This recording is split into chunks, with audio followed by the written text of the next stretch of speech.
Kebahagiaan dunia akhirat telah berikan kepada semua laki-laki atau wanita. Tidak perlu laki-laki untuk menjadikan dirinya wanita agar berbahagia, atau wanita harus menyerupai laki-laki untuk bahagia, tidak. Tetap dalam keberadaan dia masing-masing. Laki-laki sebagai laki-laki, wanita sebagai wanita. Cuman kehidupan harus diisi dengan apa? Man amila sholihan min zakarin aw untha wa huwa mu'minun. Barang siapa yang beramal soleh sama ada laki-laki ataupun wanita dan dia sendiri beriman. Jadi kerja yang dia kerjakan, amal yang dia amalkan dengan landasan semata-mata karena Allah, ikhlas karena Allah Subhanahu wa taala. Maka janji Allah diri kepada semua manusia nih, kalau kehidupan diisi dengan iman dan amal, falanuhyiyannahu hayatan thayyibah. Pasti dan pasti akan kami berikan kehidupan yang indah, keselesaan dalam kehidupan nih, kenikmatan, kebahagiaan, ketenangan, keamanan Allah berikan dalam iman dan amal di dunia nih. Nanti di akhirat wala najziyannahum ajrahum bi ahsani ma kanu ya'malun. Akan kami berikan lagi ganjaran yang lebih daripada apa yang mereka kerjakan. Jadi agama tidak hanya menjanjikan kebahagiaan di akhirat, itu jelas. Tetapi agama juga menjanjikan keselesaan, menjanjikan kebahagiaan dalam kehidupan di dunia ini. Bahkan hadirin, orang yang akan dimasukkan di sorga, masukkan sorga oleh Allah, maka kehidupan sorgawi itu sudah dirasakan di dunia ini. Jadi kalau orang belum merasakan kenikmatan batin, jangan berharap untuk masuk sorga. Dan orang yang akan masuk ke dalam api neraka, sudah Allah rasakan bagaimana susahnya kehidupan di dunia ini, walaupun di tengah glamor hartanya tersebut. Karena dikatakan ad-dunya zilul akhirah, dunia ini adalah bayang-bayang akhirat.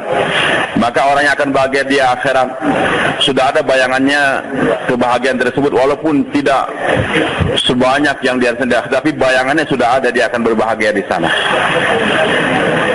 Hadirin yang dimuliakan oleh Allah Subhanahu wa taala, juga Allah firmankan, walau anna ahlal qura amanu wattaqau la fatahna barakatin minas samai wal ardh. Jadi sekiranya masyarakat kampung-kampung, masyarakat negeri-negeri yang dahulu ini, mereka beriman dan bertakwa, di hatinya adalah ilaha illallah, dalam anggota tubuh dia ini ada ketakwaan, di matanya ada takwa, di lisannya ada takwa, di telinganya ada takwa, dalam gapaian tangannya ada takwa, dalam langkah kakinya ada takwa. Maka dalam gerak dari kehidupan dia senantiasa perhatikan perintah Allah dan dia jauhi larangan Allah Subhanahu wa taala. La fatahna 'alaihim barakatin minas samai wal ardh. Pasti kami bukakan keberkahan dari langit dan keberkahan dari bumi.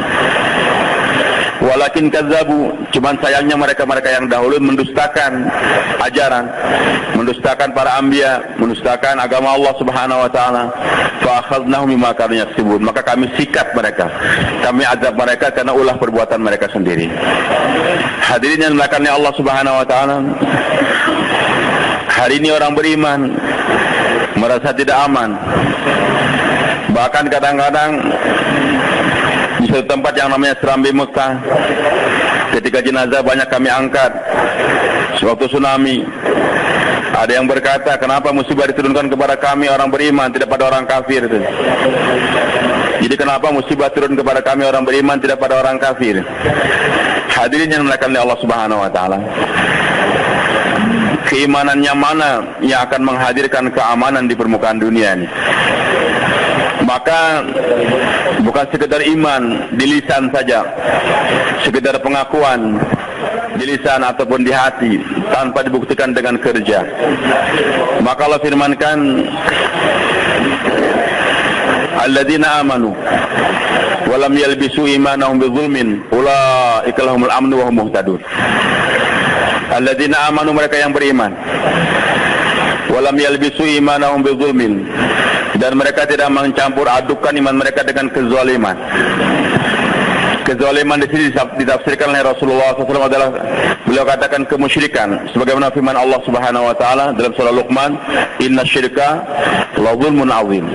Jadi kemusyrikan inilah merupakan kezaliman yang paling besar. Maka Allah janjikan alladzina amanu, mereka yang beriman, walam yalbisu imanahum bizulmin, tidak mencampur iman mereka dengan kemusyrikan.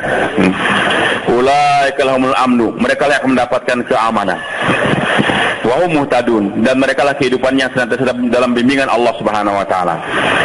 Jadi kalau sekiranya orang beriman masih diancam oleh diintimidasi dan sebagainya, di jalan tidak merasa aman, mau tidur tidak merasa aman, hartanya takut ditaruh di mana tidak aman, itu membuktikan bahwasanya iman dia masih bercampur dengan kemusyrikan. Hadirin Allah Subhanahu wa taala. Jadi semakin kokoh iman seseorang, maka semakin terasa aman kehidupan dia. Semakin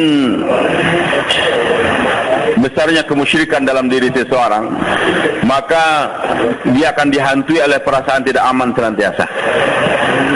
Jadi janji Allah, alladzina amanu wa lam yalbisu imanahum bizulmin ulaika lahumul amnu wa hum muhtadun. Jadi hadirin, iman yang tidak bercampur dengan kezaliman, iman yang tidak campur dengan kemusyrikan, inilah yang akan menghadirkan keamanan di dunia. Sayyidina Ali radhiyallahu anhu ditanya, hari apa yang kamu merasa tenang di permukaan dunia ini? Kapan? Dalam kehidupan kamu. Maka beliau katakan, ketika saya berbaring di pembaringan Rasulullah SAW, malam hijrah, Rasulullah bersama Sayyidina Ali di rumah, dikepung oleh 100 pemuda yang handal dengan pedang yang tajam.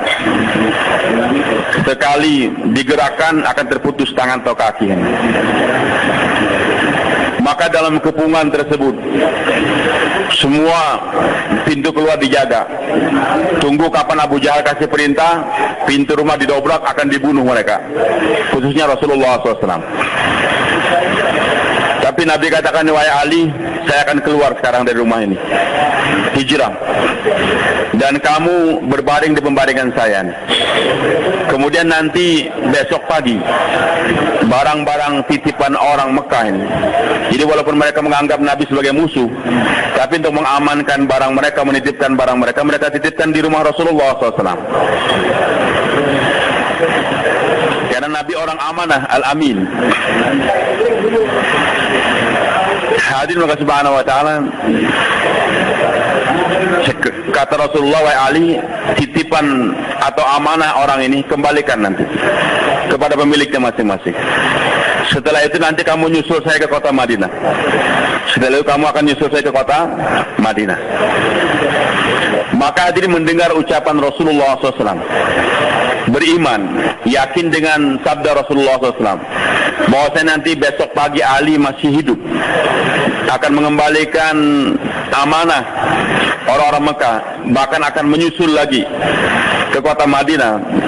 Maka Sayyidina Ali tidak terkesan dengan pandangan mata 100 pedang yang terhunus di sekitar rumah Rasulullah SAW. Dia lebih yakin kepada sabda Nabi SAW daripada pedang-pedang yang dia lihat tersebut. Maka dengan tenangnya dia tidur lelap pada malam tersebut. Kenapa hadirin? Jadi Sayyidina Ali tidak takut dengan ancaman 100 pedang. Kenapa, Pak? Hah? Karena iman dia sudah tidak bercampur dengan kemusyrikan, tidak bercampur dengan kezaliman. Yakin bahwasanya pedang itu akan membahayakan, itu syirik kan ini.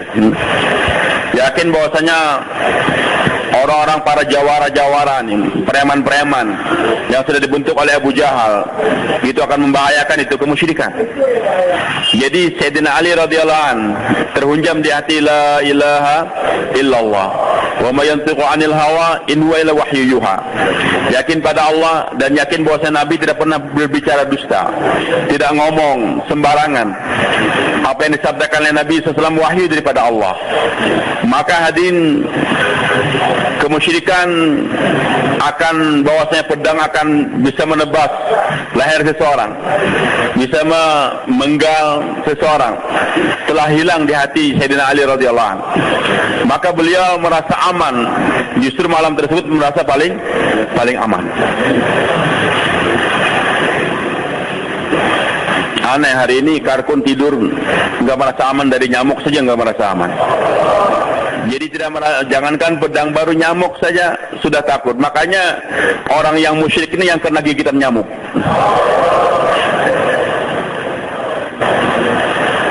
Semoga Allah hilangkan kemusyrikan dalam hati kita.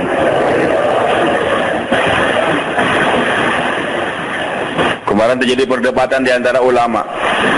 Jangan minta sama orang mati nggak berikan manfaat. Yang satu bilang yakin bahwa orang mati masih memberikan manfaat, itu syirik. Tapi yakin orang hidup memberikan manfaat juga syirik juga. Sama-sama syirik. Ada orang mati, kita yakin kita minta orang mati, syirik. Gubernur datang, kita yakin gubernur akan menyelesaikan pembangunan masjid di Kebun Jeruk, itu juga syirik. Hadirin Allah Subhanahu wa taala. Jadi tidak amannya seseorang itu karena masih ada kemusyrikan. Tidak aman dari nyamuk, dari tikus, tidak aman daripada istrinya dan sebagainya. Karena masih meyakini bahwa si istri akan membahagiakan dia, sehingga dia tidak aman. Abdullah bin Umar radhiyallahu anhuma berjalan, lihat orang berkerumun, mukanya pucat. Muka mereka pucat, ketakutan. Beliau katakan, ada apa? Kok kalian merasa tidak aman? Ketakutan. Mereka katakan ada singa di depan. Ada singa di depan. Jadi hadirin, melihat singa mati tenang, melihat singa hidup khawatir, itu syirik. Ya. Oh, singa mati enggak berbahaya. Singa hidup berbahaya, itu syirik. Jadi orang yang beriman, dia tidak bisa membedakan antara singa hidup dengan singa mati. Mudah-mudahan sampai ke sana level kita, insyaallah. Suatu saat Allah sampaikan. Maka beliau dengan tenang pergi menjumpai itu singa, dijewer telinga itu singa, dipukul, lari. Beliau katakan, jangan mengganggu orang ini, pergi kamu. Pergi itu singa. Orang heran, ilmu apa yang ada pada Abdullah bin Umar radhiyallahu anhu? Apakah pernah belajar ilmu kebal dan sebagainya, atau makan minyak bintang dan lain-lain sebagainya? Naudzubillah. Bukan itu yang membuat orang hebat, hadirin. Maka beliau berbicara, berpidato dengan tegar di hadapan orang yang ketakutan. Beliau katakan, shadaqa Rasulullah sallallahu alaihi wasallam. Benar Rasulullah SAW. Innani sami'tu yaqul. Saya telah betul-betul mendengar dengan telinga saya ini, beliau bersabda, man khafallaha akhafallahu minhu kulla syai'in. Barang siapa yang hanya takut kepada Allah, maka Allah jadikan segala sesuatu takut dari dia. Wa man lam yakhafillaha akhafahullah min kulli syai'. Barang siapa yang tidak takut kepada Allah, masih ada kemusyrikan di hati dia, Allah akan jadikan dia takut dari segala sesuatu. Dalam hadis yang lain Nabi sabdakan, innama yusallatu ala ibn Adam ma khafa ibn Adam. Jadi dikuasakan kepada anak Adam apa yang ditakuti oleh anak Adam tersebut. Dikuasakan kepada anak Adam apa yang ditakuti anak Adam. Kalau anak Adam ini takut sama tentara, maka dia akan ketakutan terus sama tentara. Akan dikuasai tentara dia. Takut sama polisi, akan dihantui oleh polisi terus. Takut sama preman, akan takut sama preman terus. Takut sama singa, akan ketakutan terus dengan singa tersebut. Hadirin subhanahu wa ta'ala. Jadi apa yang dia yakini sesuatu akan memberikan kebahagiaan atau kesengsaraan, maka dia akan begitu. Begitu pula orang yakin, saya ini akan bahagia kalau main golf. Kalau nggak main golf, saya nggak akan bahagia. Maka suatu saat dia akan disakiti oleh golfnya sendiri. Saya ini nggak bisa hidup tanpa sambal. Kalau nggak pakai sambal makan nggak bisa saya ini. Mati saya, akan mati kena sambal nanti. Ya. Jadi orang itu hadirin subhanahu wa ta'ala akan diberikan kecelakaan, diberikan rasa tidak aman dalam kehidupan dia dengan apa yang dia yakini tersebut. Maka hadirin Allah, kalau di hati kita ini murni hanya iman pada Allah, yang memberikan kebahagiaan itu adalah bukan harta, maka harta tidak akan bisa membuat dia stres, tidak akan dia stroke gara-gara hartanya dicuri orang. Begitu pula hadirin, silakan Anda punya hobi, makan sambal kah, makan cabai kah, tapi jangan yakin bahwa cabai yang membahagiakan. Saya ini kalau gara cabai nggak bahagia, nanti Anda akan menderita gara-gara cabai itu sendiri. Saya saya ini nggak akan bahagia, nggak kuat kalau 4 bulan, karena 40 hari lewat nggak bisa mandang wajah istri, saya nggak kuat, nanti akan mati gara-gara cinta pada istri Anda sendiri. Maka Jibril alaihissalam memberikan nasihat kepada Rasulullah SAW. Ya Muhammad SAW, habibaka haunan ma, fa'asa yakuna baghidaka yawman ma. Wahai Muhammad SAW, cintai apa yang kau cintai itu sekedarnya saja. Nanti suatu saat akan jadi musuh kamu. Jadi apapun yang kita cintai, manusiakah, bendakah, sekedarnya. Mencintai istri sekedarnya, jangan berlebihan. Mencintai anak sekedarnya, mencintai ayah sekedarnya, mencintai makanan sekedarnya. Tapi kalau dicintai berlebihan, nanti akan jadi musuh kamu suatu saat. Kalau bapak dulu suka makan kambing, sekarang nggak bisa, oh nggak kuat saya, kolesterolnya banyak, stroke nanti makan kambing. Kenapa? Dulu pernah punya keyakinan kambingnya akan membahagiakan dia. Hadirin yang dimuliakan Allah Subhanahu Wa Taala, satu orang saya lihat kasihan dia, pedagang emas, sibuk berdagang terus. Kadang-kadang sholat pun terlalaikan, dan dia yakin bahwa inilah satu-satunya dia, usaha emas satu-satunya yang akan bawa dia ke bahagia. Datang perampok 6 bulan, tiap hari, tiap saat beli cash, 1 on, 2 on, beli cash terus, sehingga dipercaya betul. Setelah 6 bulan, suatu pagi dia datang habis subuh, Pak Haji mau beli 2,5 kg, 2,5 kg emas. Nggak ada di rumah, ambil di toko saja.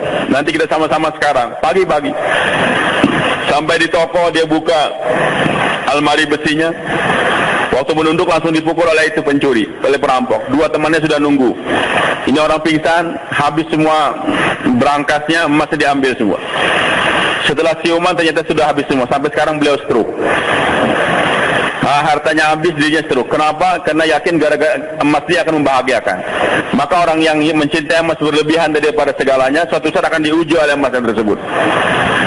Begitu pulang nggak bisa keluar 3 hari, gara-gara kecantikan istrinya. Nanti istrinya ngomel kalau nggak berangkat. Hati-hati, suatu saat dia akan stroke gara-gara istrinya. Istrinya dibawa kabur oleh laki-laki yang lain. Maaf hadirin, bukan untuk bercanda nih.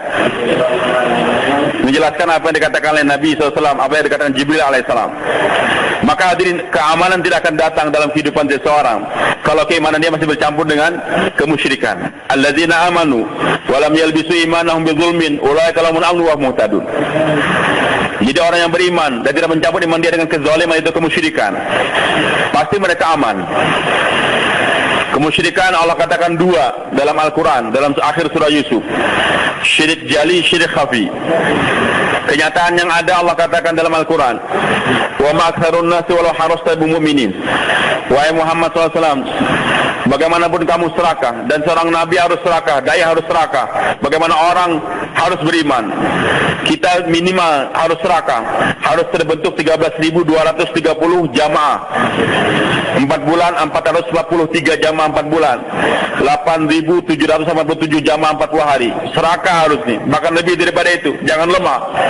Tapi bagaimanapun serakahnya seorang dai, bagaimana orang bisa beriman, jamaah terbentuk, tetap akhirnya Allah katakan, wa ma aktsarun nasi walau harasta bimu'minin. Wahai Muhammad SAW, bagaimanapun serakahnya kamu, tetap kebanyakan manusia tidak beriman. Mayoritas penduduk dunia ini tidak beriman. Tapi kita harus serakah. Bagaimana targetnya? Semua orang harus beriman. Semua orang harus beriman. Tapi kenyataannya beriman sedikit nanti. Namun Allah Subhanahu Wa Taala tidak memberikan ganjaran kepada seorang karena kerja dia. Allah memberikan ganjaran kepada seorang karena niat dia. Maka Nabi sabdakan, niatul mu'min khairun min amalihi. Amal kita ini hanya bahkan tidak mencapai batas. Tapi kalau niat bisa menembus batas. Jadi saya berangkat, walaupun sekarang di Tashkil hanya ke Lampung maunya. Target saya bagaimana, memang saya berangkat sekarang ke Lampung, tapi keberangkatan saya, target saya bagaimana orang sedunia beriman. Sesamanya di Lampung, Tashkilannya cuma 1 saja, 1 orang saja. Tapi kita serakah bagaimana seluruh dunia beriman waktu itu. Maka Allah berikan pahala Tashkilan 1 dunia hari ini. Jadi Allah tidak memberikan ganjaran sesuai dengan amal seorang, tidak, tapi apa yang dia niatkan. Maka niat harus dibesarkan. Nah, Nabi kita Muhammad SAW punya niat semua orang harus beriman, dan beliau kerja ke arah sana, tapi yang beriman ternyata sedikit. Kemudian kenyataan yang kedua, Allah katakan wa may yu'minu aktsaruhum billahi illa hum musyrikun, dan tidaklah beriman kebanyakan mereka kecuali mereka musyrik. Jadi yang beriman sedikit, yang sudah beriman musyrik lagi. Kebanyakan manusia ini enggak beriman. Jadi tidak beriman kepada Allah, menyembah berhala, batu dan sebagainya. Dan orang yang beriman sendiri kebanyakannya musyrik. Dikatakan mukminun musyrikun, orang beriman yang musyrik. Jadi maksudnya dia tetap menyembah Allah, tidak mengakui adanya la ilaha illallah, tahu yang memberikan rezeki Allah, tapi ketika azan berkumandang enggak mau dia ke masjid. Pak, ke masjid, Pak, ke masjid. Kalau saya ke masjid makan apa saya? Ini langgaran siapa yang ngurusin? Ini orang beriman tapi musyrik dia. Tapi adalah musyrik. Sudah selesai 40 hari, kita skill lagi tambah 5 hari. 5 hari. Kalau 5 hari nanti istri saya mau ngabur dia. Siapa yang beli anak saya? Nanti kebun saya akan rusak kalau nambah 5 hari. Dia karkun 40 hari tapi masih musyrik juga. Selesai 4 bulan, pulang ke mahala dia, ada jamaah 3 hari. Ada bupati, camat, polisi mau keluar. Amirnya nggak ada, orang baru-baru semua. Ternyata dia datang. Karkun gembira satu masjid. Masya Allah, selesai masalah. Dia bingung. Masalah apa nih selesai? Mungkin dia merasa dengan dia 4 bulan selesai masalah di mahala dia. Dia tanya ada masalah apa? Ini masalah jamaah mau dibentuk 3 hari. Sudah selesai beres ini. Bupati mau keluar, camat mau keluar, orang-orang khawas mau keluar, polisi mau keluar. Amirnya nggak ada dan kami nggak mampu. Ternyata kamu baru keluar dari India Pakistan 4 bulan. Maka bapak yang paling bisa untuk menjadi amir. Makanya kami katakan selesai masalah. Bagaimana Pak? Selesai 4 bulan, mau sembahyang tahiyatul masjid di masjid dia, doa sebentar. Ternyata ditafsir lagi 3 hari. Dia katakan kalau saya nambah 3 hari, apa yang terjadi nih? Anak saya siapa yang mendidik nanti? Nanti bagaimana tuh? Langgaran yang sudah janji mau datang hari ini asar. Mau makan apa saya? Ini karkun 4 bulan yang masih musyrik. Mu'minun musyrikun. Sampai kapan Pak kemusyrikannya akan bisa hilang? Allahu Akbar. Kemarin kami di Saudi, saya terkesan. Kata salah seorang dari karkuni di Saudi, syaitan ini hanya takut kepada dai yang bicara. Kalau dai nggak ngomong, syaitan nggak takut. Jadi syaitan bukan takut sama dai, nggak takut sama dai yang berbicara. Muazin tuh, syaitan nggak takut sama muazin. Namanya muazin, ditulis hari Jumat muazin sibulan. Dia sholat sekian rakaat, syaitan nggak takut. Tapi kalau sudah muazin bersuara, baru syaitan lari.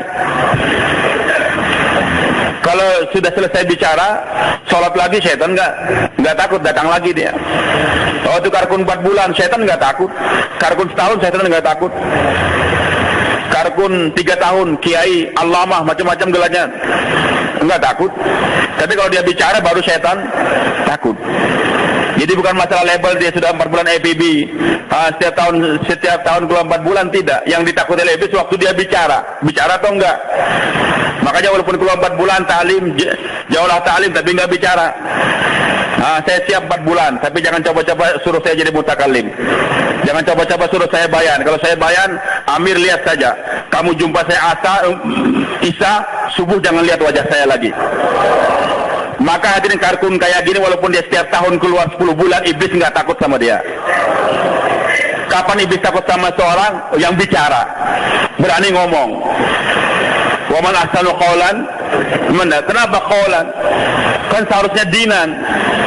Tapi agama itu wujud di awal daripada kita ngomong, bicara. Faqulu qawlan sadida, bicara, ngomong terus. Bicarakan kebesaran Allah. Maka di saat dai bicara kebesaran Allah, baru kemusyrikan akan hilang, syaitan akan lari. Dai enggak ngomong lagi, diam saja.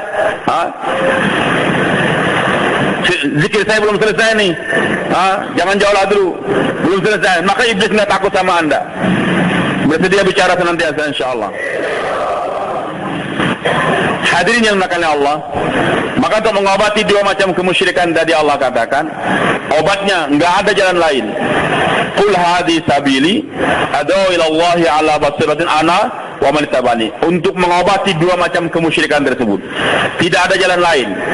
Bukan dengan cara bentuk partai, bukan dengan cara macam-macam, tidak. Hanya satu jalan, yaitu ad'u ilallah, berdakwah, mengajak manusia kepada Allah. Tapi dengan ala basirah, yakin bahwasanya dengan gerak seperti ini, dengan dakwah ini, dengan saya bicara terus bicara kepada Allah, akan terselesaikan masalah. Ala basirah. Jadi seorang dai harus punya basirah, sebagaimana orang-orang pekerja dunia ini punya basar. Basar itu pandangan mata yang kasar ini, basirah pandangan hati. Hadirin Allah Subhanahu wa taala, seorang petani ini, panas kepanasan, hujan kehujanan, dia pergi ke sawah istiqomah. Kenapa? Karena dia punya basar, punya pandangan mata, yakin bahwasanya dengan pertanian dia selesai masalah. Dia akan bisa membiayai anak dan istrinya, anaknya akan sekolah daripada pertanian dia tersebut. Itu yang membuat dia istiqomah. Hujan kehujanan, panas kepanasan. Pedagang, tiap hari dia berdagang, bahkan sampai lembur dia. Walaupun anak buah dia sudah pulang semua, dia masih beri toko saja. Kenapa? Yakin dengan perdagangan dia akan terselesaikan segala permasalahan dia, walaupun yang diyakini dia belum meyakinkan. Begitulah pegawai, tiap hari pergi ke kantor, apalagi tanggal 1, semangat betul dia. Kenapa? Yakin dengan gaji 1 bulan tersebut akan mencukupi keperluan dia. Nah, seorang dai ketika berangkat jauhlah 2,5 jam, 8 jam, 40 hari, 4 bulan, harus lebih yakin dengan gerak supaya itu akan selesai segala permasalahan dia. Belum bisa dipahami. Jadi hadirin ala basirah, bahwasanya seorang dai harus lebih yakin daripada pedagang, petani sebagainya tadi, bahwasanya dengan gerak seperti ini akan datang pertolongan dari Allah, terus selesaikan segala permasalahan dia. Masalah ekonomi dan sebagainya akan diselesaikan dengan kerja dakwah. Ana wa man ittaba'ani wa subhanallahi wa ma ana minal musyrikin. Jadi siapa yang diizinkan oleh Allah untuk mendeklarasikan, mengumumkan wa ma ana minal musyrikin? Siapa yang diizinkan? Hanya mereka yang berdakwah, dai. Kiai enggak boleh mengiklankan wa ma ana minal musyrikin. Presiden, gubernur, orang kaya tidak bisa, orang santri tidak boleh mengiklankan wa ma ana minal musyrikin, atau belum bisa mendeklarasikan dirinya. Yang dibolehkan mendeklarasikan dirinya wa ma ana minal musyrikin siapa? Hanya dai. Wa subhanallahi wa ma'ana minal musyrikin. Hadir subhanahu wa ta'ala. Jadi orang hanya bisa senantiasa membesarkan subhanallah. Apapun yang terjadi, kehebatan apapun, dia hanya mengatakan subhanallah wa ma'ana minal musyrikin. Kalau dia tidak berdakwah, susah untuk mengatakan subhanallah. Dia punya kekayaan, nyumbang terus untuk masjid, mengatakan subhanallah repot. Dia akan mengatakan sayang biaya dan sebagainya. Dia ngajar terus, setiap hari ngajar, nggak pernah dakwah. Maka untuk mengatakan subhanallah, mengatakan kebesaran Allah agak repot. Dia akan mengakui saya yang lebih hebat. Kenapa kamu pindah guru sana? Kenapa pindah pesantren? Apa saya nggak mampu ngajar kamu? Begitulah yang belajar dan belajar terus, bagi pada satu guru saja, dan dia nggak dakwakan apa yang dia pelajari. Maka dimanapun dia menceritakan kehebatan gurunya, kewalian daripada guru yang dia miliki tersebut. Hadirin, untuk menghilangkan itu semua, tidak jalan lain. Qul hadhihi sabili ad'u ila Allah ala basiratin ana wa man ittaba'ani. Jadi yang pandai membicarakan kebesaran Allah siapa? Dai. Kalau orang nggak berdakwah, dia banyak bedah buku terus, nanti dalam pembicaraan dia pasti yang dia bicarakan kehebatan gurunya. Kehebatan gurunya. Guru kamu siapa sih? Syarat kamu apa? Kalau guru saya ini, kayak ini, dokter ini, profesor ini. Jarang dia membicarakan kebesaran Allah. Kehebatan buku dia ceritakan kepada masyarakat, dia bodohkan masyarakat, dia salahkan, bid'ah kamu, syirik kamu. Habis itu nanti apa? Dia juga musyrik. Yang diceritakan kehebatan gurunya, kehebatan kiainya. Maka untuk menghilangkan itu semua, qul hadhihi sabili ad'u ila Allah ala basirana wa man ittaba'ani. Hanya kerja dakwah. Dan hadirnya menakannya Allah Subhanahu wa taala. Allah Allah perintahkan kepada umat yang dahulu untuk beribadah dan diberikan pahala yang besar pada mereka kalau beribadah, diberikan keselamatan. Tapi janji Allah pada ini umat akan diberikan pertolongan oleh Allah. Allah berikan pada kita dua, Pak. Beribadah dan berdakwah. Dengan beribadah dijanjikan pahala, dengan dakwah dijanjikan nusrah. Bisa dipahami, Pak? Kita angkat kepala kita sedikit. Dengan beribadah, sholat, puasa, zakat, haji dijanjikan pahala, ujur. Dengan dakwah dijanjikan apa? Nusrah. In tansurullaha yansurkum. Anda beribadah silakan ke Mekah, ke Madinah, umrah, haji silakan, dan dijanjikan pahala oleh Allah. Allah tidak menjanjikan pada ini umat nusrah dengan ibadah. Umat dahulu dijanjikan nusrah dengan ibadah, karena mereka tidak diwajibkan untuk berdakwah. Tapi untuk kita umat Nabi Muhammad SAW jangan berhayal Anda akan bisa menghancurkan kekuatan musuh Israel kah? Apakah? Dengan kekuatan ibadah tidak. Hanya dengan kekuatan dakwah. Jadi untuk menarik nusratullah hanya dengan dakwah. In tansurullah yansurkum. Beribadah kita dekatkan diri kita kepada Allah. Berdakwah mendekatkan hamba kepada Allah. Kalau kita semangat mendekatkan diri kepada Allah dengan berbaca amalan, tahajud kita berpanjang, itu silakan. Dan diharuskan dai berbuat demikian. Tapi pertolongan Allah dan itu diberikan pahala. Tapi Allah akan bantu Anda untuk melawan musuh, untuk memberikan keamanan kalau Anda mampu untuk mendekatkan orang kepada Allah.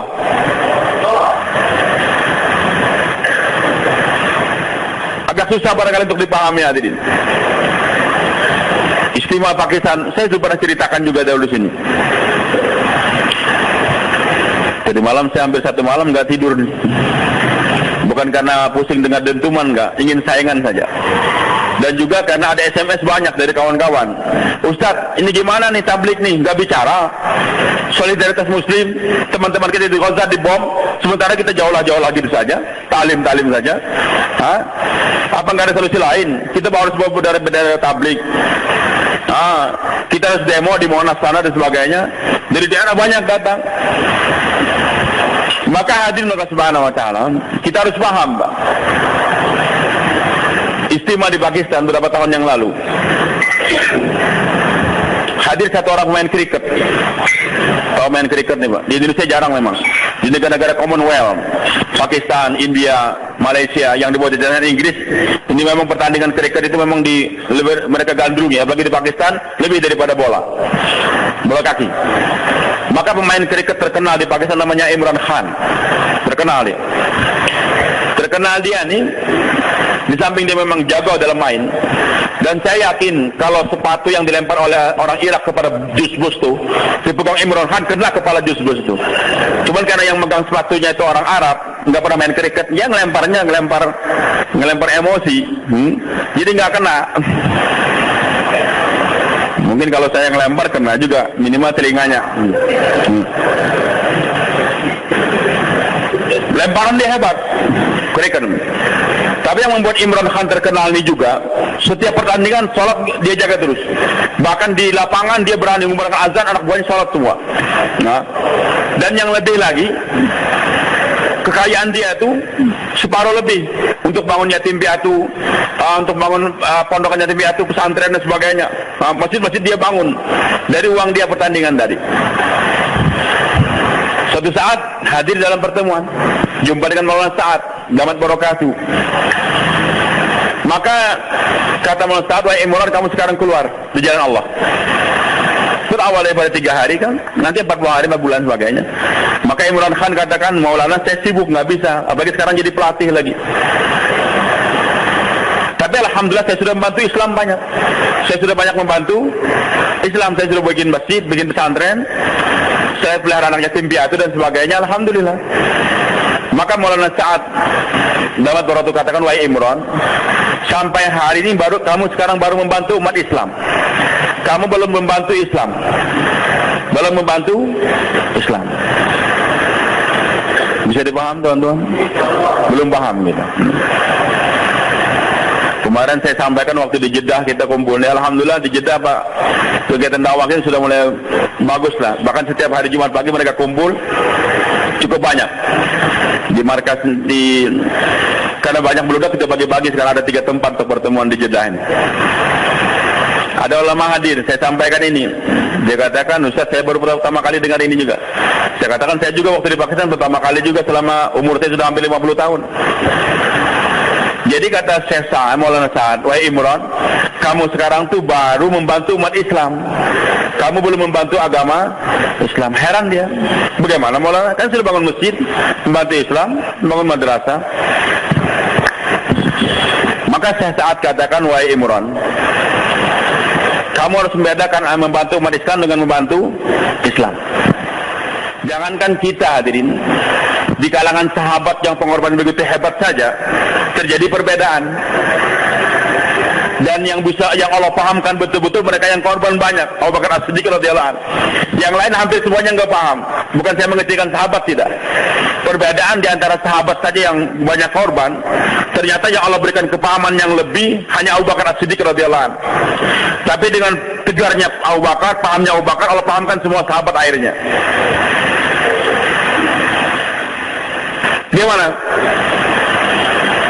Nabi SAW meninggal dunia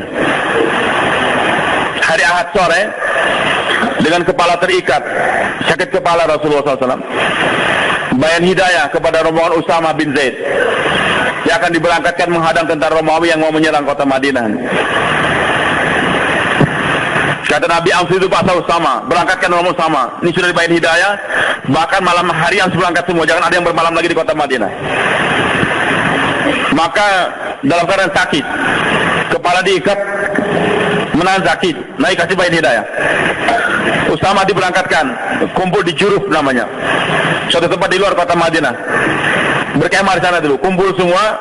Nanti besok pagi baru dari Juruf berangkat ke daerah Romawi, daerah negeri Syam.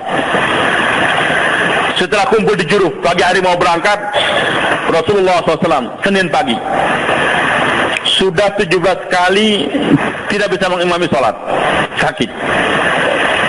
Sahabat merindukan kapan Rasul jadi imam lagi. Abu Bakar jadi imam, subuh iqamat dikumandangkan. Ternyata Rasulullah SAW membuka tabir rumah dia. Di sebelah kiri itu dibuka tabir. Anas bin Malik yang sudah sholat memandang, ternyata melihat wajah Rasulullah indah betul waktu itu, lebih daripada bulan purnama. Dan Anas juga sahabat yang lain mengira Rasulullah akan mengimami sholat lagi. Akhirnya mereka beri jalan. Tapi Nabi SAW senyum melihat bagaimana sahabat tetap sholat, memperhatikan sholat berjamaah. Dan Nabi berikan isyarat agar sholat diteruskan dengan Imam Abu Bakar As-Siddiq radhiyallahu anhu. Hadir Allah Subhanahu wa taala. Nabi senyum kenapa? Karena ketika akan ditinggalkan ini umat masih menjaga salat berjamaah dengan baik. Dan Usama pun sudah diberangkatkan. Jadi dakwah tetap digerakkan. Ternyata pagi Seninnya Nabi meninggal dunia. Nabi meninggal. Ummu Aiman radhiyallahu anha, ibunya Usama, cepat-cepat kirimkan seseorang kurir supaya Usama jangan diberangkatkan dulu, ikut pemakaman Rasulullah SAW. Maka ditarik tentara. Setelah 3 hari hadirin selesai pemakaman, pemilihan khalifah pun sudah terjadi. Abu Bakar As-Siddiq jadi khalifah. Maka negara dalam ancaman. Dalam 3 hari berita sudah sampai ke Romawi sana, sampai ke Persia, bahwasanya Nabi Muhammad SAW telah meninggal dunia. Maka Romawi mempersiapkan tentara yang besar lagi. Karena kata pendeta mereka, Nabi yang menyebabkan pertolongan Allah datang senantiasa sudah meninggal dunia. Maka kalau kita serang mereka ini tanpa ada Nabi, kita akan menang. Begitulah Musailamatul Kadzdzab dengan 40.000 tentara dia yang handal siap-siap untuk menyerang kota Madinah juga. Begitu pula orang-orang yang baru masuk Islam, imannya lemah, murtad dia. Ada yang enggak mau bayar zakat, macam-macam. Dalam keadaan yang demikian, Abu Bakar jadi khalifah radhiyallahu anhu. Maka Abu Bakar ambil itu panji, serahkan Usama, kau berangkat sekarang. Dan Abu Bakar ilangkan orang yang sudah daftar dirinya sama Usama harus berangkat. Kalau tidak berangkat akan saya usir dari rumah dia.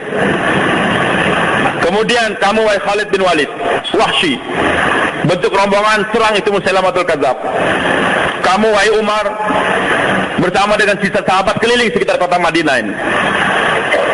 Heran sahabat Nabi, kok kok aneh nih khalifah, Madinah terancam, sementara tentara diberangkatkan semuanya. Maka mereka pun bicara, dan pimpinannya Umar bin Khattab radhiyallahu anhu.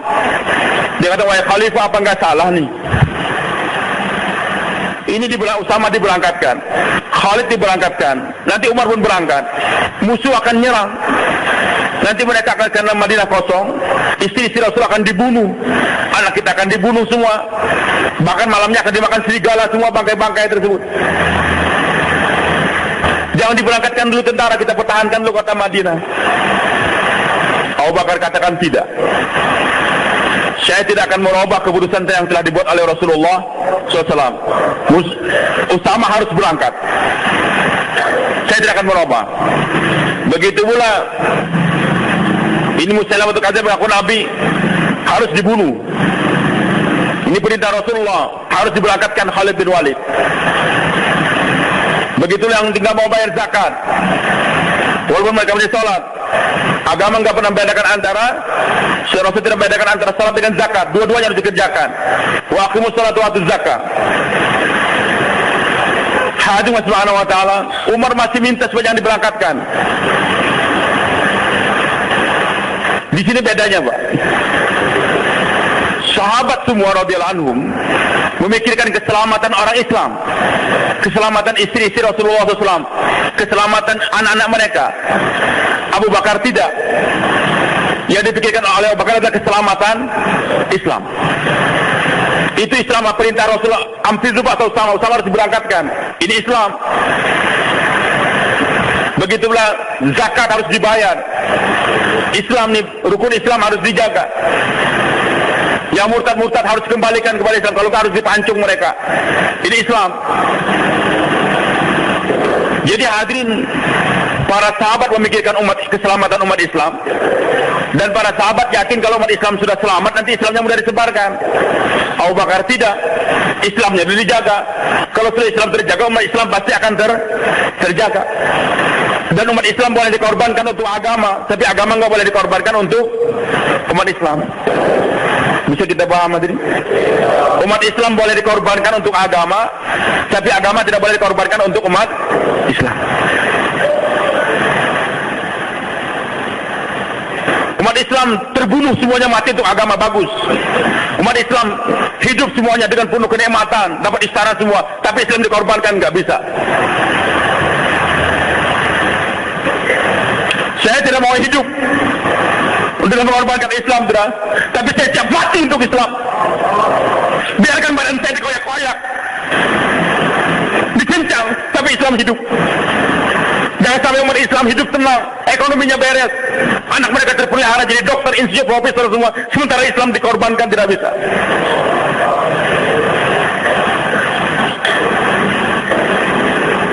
Abu Bakar yakin intansurullah yansur, kalau kamu tolong agama Allah, yansurkum, kumnya itu umat Islam. Kamu umat Islam itu akan terpelihara kalau kamu pelihara agama. Bukan agama terpelihara karena anak kamu, tidak. Maka hadirin Allah Subhanahu wa taala, lihat Umar masih kayaknya tegar dengan pendirian supaya tentara jangan berangkat. Maka untuk menguatkan pendapatnya, dia gampar itu Umar bin Khattab radhiyallahu anhu, dipukul. Karena kadang-kadang kalkun harus dipukul, Pak, sekali-kali, Pak. Enggak cukup dengan nasihat-nasihat saja, tapi yang mukul harus ikhlas. Bagaimana yang mukul harus ikhlas? Saya belajar di Lewin di Pakistan tuh. Kami belajar. Satu orang teman kami dipukul. Maka dia ke belakang, saya pun ke belakang waktu itu. Selesai keluar daripada WC, dia bilang, nangis dia. Lutfi, tolong melihatkan belakang saya ini ada apa. Pedih saya, darah semua. Dipukul berdarah. Dia bersihkan, masuk lagi sekolah. Maka guru saya tadi, yang mukul dia, lebih muda dari saya dia. Dia kumpulkan santri semua. Dia katakan, saya tadi nggak mukul kamu sebenarnya. Saya mukul iblis. Iblis yang nyuruh kamu tidur terus. Tapi sekarang saya ini hilangkan. Siapa santri saya nggak mau dipukul, catat namanya. Saya nggak akan pukul dia lagi. Apapun yang terjadi, saya nggak pukul. Dan siapa santri saya yang siap dipukul? Ternyata aneh, semua santri catat siap dipukul semua. Saya heran, apa yang terjadi? Ternyata saya lihat keikhlasan ini guru, dia mukul itu bukan karena emosi, tidak, tapi untuk memperbaiki. Ilustrasi, gambaran nih. Anda sekarang sedang tidur di rumah, anak ribut mereka sehingga tidur kita terganggu. Kita marah itu anak, bahkan kita pukul itu anak. Pukulannya sama, hadirin. Tapi akibat pukulan Anda, apakah anak akan jadi baik atau tidak, bergantung pada niat Anda. Kalau kita pukul anak karena kita ingin tidur enak, ini anak kurang ajar ganggu saya tidur, kita pukul dia lari, tidur kita enak, maka itu anak nggak akan jadi orang baik dengan pukulan Anda, hadirin. Tapi kalau kita pukul dia, kita marahin dia, supaya bukan karena supaya saya enak tidur, tidak, supaya ini anak menjadi anak yang beradab, nanti di tempat pamannya, tempat orang lain, jangan mengganggu orang lain. Niat kita agar dia jadi orang baik, insya Allah dengan marahnya Anda dia akan dijadikan anak yang baik oleh Allah.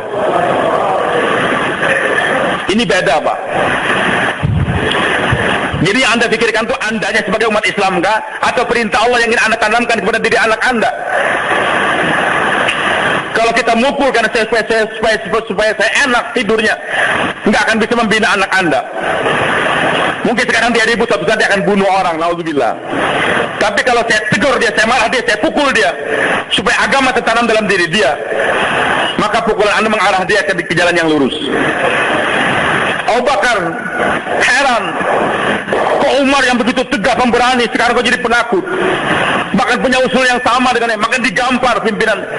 Dan itu pukulan Abu Bakar, hadirin, 12 tahun masih dirasakan oleh Umar. Sekuat-kuatnya pukulan Mike Tyson siapa pemaling 1 jam 2 jam, tapi Umar waktu akan meninggal dunia masih merasakan sakitnya pukulan Abu Bakar. Kalau yang mukul musuh itu biasa, tapi yang mukul ini orang yang kita cintai, guru kita, berat. Tapi mukul dia ikhlas. Kenapa kau Umar begitu digampar? Maka melihat gambaran tersebut dibentak oleh Abu Bakar. Ya Umar, ajabbarun fil jahiliyah wa khawal fil Islam. Ajabbarun fil jahiliyah, kamu preman zaman jahiliyah, pemberani zaman jahiliyah. Wa khawarun fil Islam, penakut zaman Islam ini kamu penakut. Percuma, Pak. Waktu zaman preman dulu belum karkun pemberani, setelah jadi karkun hikmah.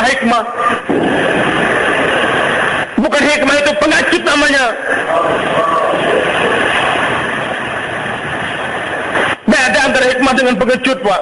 Karkun ini banyak pengecut sekarang. Katanya hikmah, bukan hikmah. Nggak berani menghidupkan jaulah pertama, nggak berani khususi. Katakan hikmah, bukan hikmah. Anda pengecut. Datangi dia, digampar, dipukul. Karena Allah, Anda tidak akan dipukul di hari kiamat. Seorang petinju Mesir, Pak, terkenal dia. Rombongan India kecil-kecil orang datang, nekat ini rombongan, dijauhlain juga, ya mana digampar, jatuh. Itu orang India mutakalimnya. Tapi dia dengan tenang bangun, dia bilang alhamdulillah. Heran ini petinju Mesir, kok kamu saya mengucapkan alhamdulillah, kenapa? Dia katakan saya dipukul karena Allah, di jalan Allah. Maka hadirin, keberanian dia menegarkan agama, walaupun jatuh sampai dipukul sampai jatuh. Akhirnya itu petinju Mesir menyesal. Apa yang kau inginkan daripada saya? Ke masjid. Alhamdulillah sekarang jadi karkun kuat di Mesir. Kalau hikmah terusnya ini orang besar jangan didakwahin, Pak. Ini preman jangan dakwahin. Ini polisi jangan dakwahin. Tentara dakwahin. Siapa pun tahu. Kalau perlu jin manapun dakwahin juga. Ini banyak jin hadir nih. Dakwahin dia. Orang kerasukan jin, dibaca-baca mantra sebagainya macam-macam, dia lari, dakwahin 6 sifat, lari itu jin. Umat yang dahulu, Pak, memperbaiki, mengobatin jin dengan baca-bacaan. Oke, dengan ruqyah, kita tidak. Dakwahin itu jin, takhil dia 4 bulan. Kalau nggak diam dia akan, kalau nggak keluar dia akan diam, nggak akan ganggu lagi. Lama untuk baca-baca sekian ayat-ayat tersebut, terlalu lama. Karkun banyak pekerjaan, Pak. Nggak ada kesempatan lagi untuk ngobatin jin dengan baca-bacaan yang panjang begitu. Takhil 6 sifat. Maaf nih, waktu kami di Mesir dulu, Pak, di markas dakwah, karkun mengusulkan sama kita, saya juga ikut untuk belajar bagaimana mengusir jin, ngobatin jin. Hanya dia aja satu orang yang pakar ngajarin. Pertama, sesi pertama pengenalan ini jin Islam atau kafir. Diukur. Saya nggak perlu ngajarkan gitu. Tapi mau sesi kedua, kata teman, sebentar dulu. Ini ada amir kita nih, surah Mesir. Kita minta pendapat dari dia. Perlu nggak kita belajar ruqyah kayak begini? Kami masuk, saya ikut masuk juga menghadap waktu itu. Jelaskan bahwa banyak istri-istri kita ini, istri kartun Mesir yang kena jin. Kita ingin belajar. Mungkin juga saya di Indonesia suatu saat nanti akan mendapati gitu. Saya kalau punya ilmu belajar bisa. Setelah itu beliau katakan, jangan belajar kamu. Saya heran, kenapa Pak? Namanya Ustaz Ahmad Hafiz. Jangan belajar kamu. Terus gimana? Dakwah saja. Nanti kalau kalian belajar ruqyah tersebut, iblisnya akan kerja banyak, jinnya akan kerja banyak lagi. Sehingga nanti panggil terus, nggak sempat lagi jauh lah. Nggak sempat lagi 2,5 jam ke sakit 3 hari. Mau keluar dipanggil orang terus. Bahkan saat dia keluar pun dipanggil terus. Nggak sempat lagi talim. Jamaah rusak gara-gara dia. Bahkan naudzubillah iblis giring dia untuk ruqyah wanita. Alasannya pengobatan boleh katanya. Iblis hadirin akan membukakan 99 pintu kebaikan untuk menjerumuskan orang pada satu pintu kejahatan. Trik iblis nih. Iblis akan membukakan 99 pintu kebaikan untuk menjerumuskan orang kepada satu pintu kejahatan. Diobati tapi nanti akhirnya bahaya. Terus gimana Ustaz? Kamu dakwakan saja, sibukkan saja dakwah. Nanti iblis akan ketaskil. Jinnya akan ketaskil. Almarhum Kiai Mahmud Romo Yai, ayahnya Kiai Uzairan. Alhamdulillah kita sering bicara dengan beliau dulu. Awal-awal di Temboro. Beliau katakan bahwasanya di Pakistan itu jinnya lebih banyak daripada di Indonesia. Cuman jin di Pakistan sudah terkesan dengan dakwah, banyak jadi karkun, nggak ganggu orang. Jin di Indonesia ini belum kena dakwah. Bahkan jadi ustad banyak dia. Banyak kan tim ruqyah tadi macam akhirnya minta bantuan jin yang lebih gede juga. Saya pulang, mulai dakwah di Indonesia. Awal-awal di Banjarmasin itu. Dan alhamdulillah Allah berikan kelebihan pada saya juga untuk suka kawinkan orang. Suatu saat ya orang baru saya kawinkan, suaminya datang. Ustaz, istri saya kena guna udah ngomong terus dan bayangannya dibawa naik kereta macam-macam. Saya bilang saya datang insyaallah, saya bawa istri saya. Udah kau baca surah Al-Baqarah di kamar, saya di luar. Belum selesai surah Al-Baqarah, lari sudah jinnya. Oke, alhamdulillah. Kita pulang. Besok harinya saya nusrah jamaah jauh lah. Akan bayar maghrib di sana. Ketika azan maghrib datang lagi suaminya. Ustaz, kenal lagi Ustaz. Tolong Ustaz datang. Saya katakan itu iblis tuh nyuruh kamu manggil saya tuh. Urusin kamu sendiri istri kamu, jangan manggil saya. Itu jinnya nyuruh saya jangan jauh lah. Udah jangan panggil karkun untuk mengobatin. Obati sendiri saja. Jadi hadis Subhanahu wa taala bukan gerak kita ke arah sana. Saya bukan menafikan hadis-hadis Nabi, Al-Qur'an tidak, silakan baca. Tapi untuk kita para dai-nya Allah, ada yang lebih hebat. Diapain? Didakwain itu jin. Jangan dicoba, diyakini. Coba-coba dulu, dakwain 6 sifat. Diketawain sama iblis. Diketawain sama jin.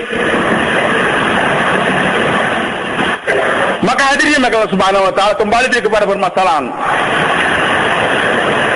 Digampar. Karena ikhlas gamparannya. Umar pun akhirnya melihat nur. Dia katakan, betul Abu Bakar, saya bersama kamu ya Abu Bakar. Semua sahabat ini bersama Abu Bakar. Akhirnya apa hadirin? Jadi yang dipikirkan Abu Bakar adalah Islamnya. Sahabat memikirkan umat Islamnya. Maka kita Abu Bakar tegar untuk memelihara Islam. Intan suruh din Allah. Kamu pelihara agama Allah yang surkum. Kamu umat Islam akan terpelihara. Wa yansurannallaha may yansuru. Allah pasti akan membantu umat Islam yang membantu agamanya. Umat Islam tidak akan dibahayakan siapapun juga selama mereka membantu agama Islam. Musibah apapun terjadi pada umat Islam, karena umat Islam telah melupakan Islamnya itu untuk dibantu hadir. Usama diberangkatkan pertama kali jadi pimpinan tentara. Belum pernah sebelum memimpin tentara. Anak muda 17 tahun umurnya, lebih kurang. Yang diamiri orang-orang hebat semua.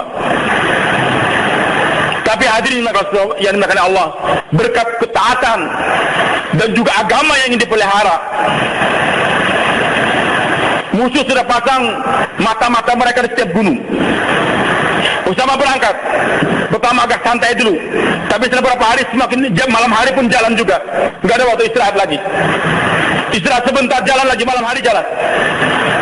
Intelijen di setiap gunung mencatat, ini tentara Islam yang keluar dari kota Madinah jumlahnya sekian.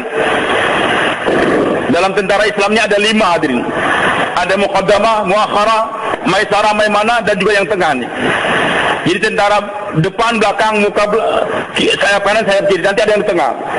Nanti ada lagi yang di belakang untuk menjaga ada barang-barang yang ketinggalan dan sebagainya. Dibentuk oleh Usama rombongan. Siapa yang Muqaddamah, siapa yang Muakhara, Maimanah siapa, Maisarah siapa. Jalan. Intelijen musuh mencatat jumlah tentara yang bergerak, cirinya bagaimana. Barisan depan siapa, cirinya bagaimana, belakang kiri kan catat. Lari, laporkan ke markas musuh. Malam hari oleh Usama dirubah lagi. Yang Maimanah ke Maisarah, Maisarah ke Maimanah. Jalan. Dari intelijen di pos yang kedua musuh mencatat jumlah dari Islam yang datang sekian. Sayap kanannya gini cirinya, sayap kanannya ciri, masuk lagi di pos sana. Malam hari dirubah lagi oleh Usama, buka belakang-belakang ke depan. Setiap pos musuh mencatat, sehingga puluhan pos laporannya sampai ke markas intelijennya Romawi. Sebelum tentara Usama datang, ternyata jumlah tentara yang dibawa Usama puluhan kali lipat daripada yang ada dalam laporannya tersebut. Sehingga sebelum Usama sampai, mereka sudah lari semuanya. Usama membawa kemenangan tanpa peperangan. Khalid bin Walid bersama Wahsy dan lain-lain menghadapi tentara Musailamah yang begitu hebat, 40.000. Ada yang korban juga di antara tentara. Wahsy membidik, yang dia bidik cuma satu ini saja, Musailamah, sebagaimana dia telah membidik Hamzah. Dia nggak membunuh yang lain, ini saja. Dan Hamzah pun jatuh tersungkur syahid dengan lembiknya Wahsy. Maka dalam peperangan dia bidik ini saja dia orang Musailamah. Dia cari celah-celah, dia lemparkan lembiknya. Dan orang Habasyah memang ahli dalam melempar lembik. Kena, jatuh dia. Akhirnya Wahsy bersujud syukur. Dia katakan, ya Allah, dengan lembing saya telah membunuh orang yang paling dicinta oleh Rasulullah SAW. Tapi saya bayar sekarang dengan membunuh orang yang paling dibenci oleh Rasulullah SAW. Ini karkun, Mbak. Berani membayar kesalahan yang lalu dengan sekarang. Berapa uang yang Anda hamburkan dulu di nightclub, di bar-bar, setelah jadi karkun harus berani juga korbankan sebanyak itu minimal. Kadang-kadang aneh karkun, dulu sebelum karkun dia berani makan di restoran mana, berbuat maksiat. Tapi ketika kumpul duit 10.000, ternyata makan sedikit marah sama Amir. Mir, mana uang Mir? Gara-gara 10.000 aja marah dia. Dulu 100 juta dia nggak marah. Saya terkesan dengan salah seorang teman, mungkin hadir dia di sini hadirin. Awal-awal dia dakwah, setiap tamu datang dia korban hartanya, dia keluar macam-macam, baru dia korbankan semua. Ditegur oleh salah seorang teman dia, dan yang ditegur sekarang kasihan gak istiqomah, mudah-mudahan kembalikan. Amin. Dia kata, kamu jangan boros kayak begitu dong. Kita harus irit harta. Dia marah. Dulu saya lebih daripada ini. Kenapa setelah saya jadi karkun kamu larang saya? Maka saya salut, angkat jempol pada dia nih. Kalau dulu kita berani ke Amerika kemana-mana dengan duit untuk maksiat, harus ini berani lagi waktu sekarang. Dulu berani berkelahi, Pak. Hanya dengan badik saja berani berkelahi. Orang-orang setelah jadi karkun harus ini berani lagi untuk menyuarakan yang hak. Yang belum pernah ke nightclub jangan ke nightclub dakwah, tapi yang sudah pernah di nightclub sana, memang dunia mereka di sana, harus lebih berlari aja mendatangi mereka. Kembalikan teman-teman Anda yang di sana tuh. Jangan hikmah-hikmah, saya nggak berani jaga mata saya. Bayar. Dulu Anda telah gunakan mata Anda untuk berbuat maksiat. Sekarang bayar datangi tempat maksiat tersebut. Tapi jangan mengajak karkun yang belum pernah ke sana, nanti dia akan tergoda. Hadirin yang subhanahu wa ta'ala, di tempat kami polisi alhamdulillah sudah mulai banyak ikut. Suatu saat saya mendengar ada laporan, Ustaz, kemarin ada dakwah di nightclub ini. Saya bilang, siapa yang dakwah? Oh, polisi ini. Enggak apa-apa, memang dunia beliau ada tadinya di sana. Para intelektual masuk network biasa kan. Sekarang beliau sudah ikut 3 hari pakai sorban. Lampu nyalakan, bicara dia, target orang. Saya bilang Bapak bagus untuk kerjakan itu semua. Tapi kami tidak Pak. Kenapa? Nanti kalau sekiranya kawan-kawan dari kebun jeruk langsung pakai sorban ke sana, orang bisa bikin fitnah. Dinyalakan petasan atau bom, kita yang ketangkap semua. Tapi kalau mereka sudah biasa di dunia, sudah kenal, sudah silakan. Harus dibayar hadirin. Kesalahan yang lalu, berapa uang yang kita gunakan di zaman jahiliyah. Bukan alasan hikmah, tidak. Maka bersyukur sejak Wahsy ini, dia telah mampu untuk membunuh orang bayaran. Tadi dia gunakan lembing untuk membunuh orang yang paling dicinta oleh Rasulullah, itu Hamzah. Sekarang dia bayar setelah jadi karkun, membunuh orang yang paling dibenci oleh Rasulullah SAW, itu Musailamah al-Kadzdzab. Dengan gerak Sayyidina Umar sekitar kota Madinah, maka orang pun bingung. Tentara yang bersama Usama sekian banyak, tentara yang bersama Khalid sekian banyak, bersama Umar sekian banyak, tentu yang berada di Madinah lebih banyak lagi. Padahal enggak ada. Sehingga mereka tidak berani mengirim satu orang pun ke kota Madinah. Padahal enggak ada orang, cuma Abu Bakar saja hadirin. Sampai 3 hari 3 malam enggak ada azan di Masjid Nabawi. Tapi dengan Islam dipelihara, umat Islam pun terpelihara. Maka Maulana Sa'ad katakan, wahai Imran, kamu sekarang baru melihara umat Islam. Hadir membangun masjid, bukan untuk Islam, Pak. Maaf, untuk umat Islam. Kita bangun masjid untuk apa? Untuk siapa? Susah untuk mengatakan bukan untuk Islam, Pak. Mungkin Anda bicara sebentar tadi digorok orang, Pak. Ini apa nih, fatwa-fatwa apa kok kita bangun masjid bilang bukan untuk membantu Islam? Hadirnya negara Allah, umat Islam nih Pak, tanpa masjid bisa sholat. Bahkan inilah kelebihan Islam dengan agama yang sebelum, kelebihan umat Nabi Muhammad daripada umat yang lain. Umat-umat dahulu, umat Nabi Musa, umat Nabi Isa, mereka itu tidak boleh sembahyang di sembarang tempat. Di jalan-jalan nggak bisa Pak. Mereka itu untuk sholat harus di tempat khusus, di musholanya, di sawamnya. Tapi untuk umat Nabi Muhammad, kata Rasulullah, Allah berikan kepadaku 5 kelebihan. Di antaranya, ju'ilat liyal ardu masjidan wa tahuran. Bumi ini semua dijadikan untuk aku dan umatku ini masjid dan tempat sujud. Dan tahuran, tempat untuk bersuci, bisa digunakan untuk bertayamum. Umat dahulu nggak ada tayamum, Pak. Tayamum hanya untuk umat Nabi Muhammad SAW. Maka untuk kita umat Nabi Muhammad di padang pasir sholat silakan, di tengah sawah sholat silakan. Suatu saat ini masjid direhab semua, kita pindah sholat di tengah jalan boleh.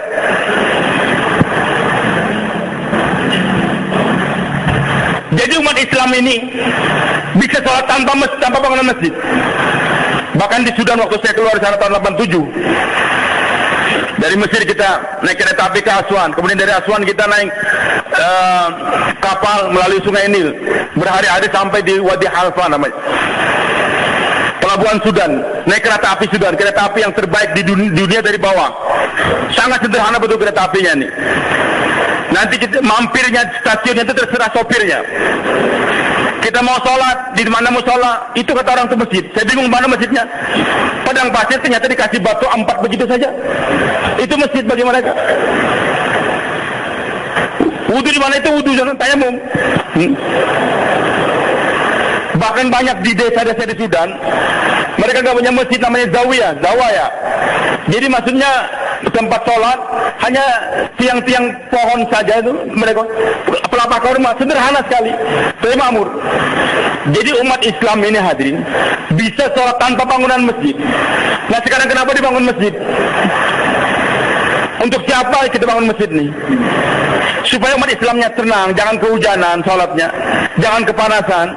Dibangunkan masjid, dibuatkan kipas angin, dibuatkan AC dan sebagainya. Itu untuk umat Islam, Pak.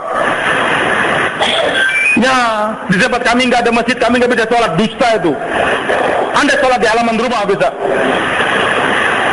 Jadi jangan sampai nggak ada alasan masjid tidak ada, kita tidak bisa sholat. Itu umat Nabi Isa, umat Nabi Musa, Pak. Kalau Anda ingin jadi umat Nabi Musa, umat Nabi Isa, silakan. Jangan sholat kalau nggak ada masjid. Madrasah dibuat, kenapa? Untuk umat Islam, bukan untuk Islam, Pak. Saya bisa dengan santri saya 10 orang, saya ajarin dia di bawah pohon, atau saya ajarin di rumah saya. Selesai kamu udah nginap, terserah di rumah kamu pulang. Atau kita ngajar di bawah pohon? Bisa. Kenapa dibuatkan pesantren? Supaya santri itu enak belajar, jangan kehujanan, jangan kepanasan, bisa baca lebih banyak lagi buku. Jadi dibangunkan pondok pesantren untuk umat Islam, Pak. Rumah sakit untuk siapa? Namanya rumah sakit Islam, sebenarnya tidak, rumah sakit Muslim, Pak. Yang namanya rumah sakit Islam itu ya apa? Gerak dakwah. Jadi rumah sakit dibangunkan untuk Islam atau untuk umat Islam? Hah? Tolong yang di belakang nih. Rumah sakit Islam itu untuk Islam kan, untuk umat Islam kan? Yatim piatu. Kenapa dibuatkan gedung yatim piatu? Zaman Nabi nggak ada gedung yatim piatu, Pak. Cuma Nabi katakan, rumah yang ada yatim piatu yang dihormati, itu ada keberkahan. Jadi Nabi ingin galakan bagaimana di rumah orang Islam ini ambil satu yatim piatu di rumah dia jadi ayah asuhnya. Dipelihara di rumah, bukan dibangunkan gedung-gedung yatim piatu. Kalau kita dalami lagi nih, Pak, membangun gedung-gedung yatim piatu itu merusak, Pak. Maaf nih, ini fatwa kacau lagi barangkali. Tapi hakikatnya nggak kacau, Pak. Dengan dibangunkan gedung-gedung yatim, sekarang bahkan bertumbuhan kayak jamur di mana-mana nih, maaf. Pengasuh yatim piatu jangan marah sama saya. Ya kalau marah juga ini mukul silakan. Tapi saya akan mengelak kayak jus-bus juga tuh. Hadir maaf nih. Kenapa rumah-rumah yatim piatu bertumbuhan sekarang? Karena untung. Dia pelihara.